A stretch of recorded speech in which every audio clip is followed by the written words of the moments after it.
Hindi na nakapalagpa ang isang wanted person na may kasong rape sa isinagawang operasyon ng Iloilo PNP sa Kalinog, Iloilo. Tinutukan niya ni Patuluman Ledeline Bansagon. Sa patuloy na kampanya ng kapulisan laban sa most wanted persons at sa layunin may patupad ang hustisya para sa mga biktima ng karahasan, matagumpay na naaresto ng pinagsanib na pwersa ng mga kapulisan ng Iloilo ang isang top 3 provincial most wanted person sa Barangay Poblasyon Ilaya, Kalinog, Iloilo. Dakong 1:50 ng hapon nito lamang ika-1 ng Oktubre taong kasalukuyan. Ang operasyon ay pinamumunuan ng Intel Operatives ng 602nd Company, RMFB 6 sa pamumuno ni Police Captain Roy C. Compe, Officer in Charge, katuwang ang mga tauhan mula sa Kalinog Municipal Police Station, 2nd Company Provincial Mobile Force Company, PNP Anti-Kidnapping Group, at Regional Intelligence Unit 6. Kinilala ni Police Captain Compeng na aresto na si alias John, 20 taong gulang, binata at residente ng Barangay Ulayan, Kalinog, Iloilo.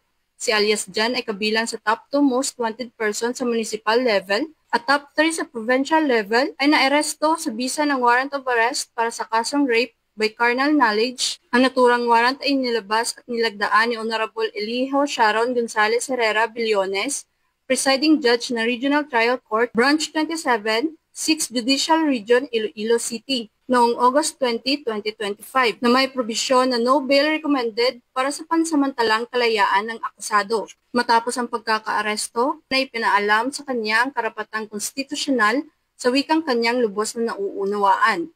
Siya ay kasalukuyang nasa kustudiya ng Kalinog MPS para sa kaukulang dokumentasyon at formal na disposisyon ng kaso. Ipinapakita nito ang dedikasyon at malasakit ng kapulisan sa pagpapanatili ng kapayapaan at kaayusan sa komunidad. Patunay din ito ng matatag na ugnayan at koordinasyon ng iba't ibang law enforcement agencies sa rehiyon upang masiguro ang pagbibigay ng hustisya para sa mga biktima ng krimen. Ang ganitong mga tagumpay ay nagpapatibay ng tiwala ng mamamayan sa PNP at nagsisilbing paalala na walang makakatakas sa mahigpit na pagpapatupad ng batas. Mula dito sa Police Regional Office 6, ako ang inyong Police News Network Correspondent, Patroluman Ledeline Bansagon, alagad ng batas, tagataguyod ng Balitang Pulis.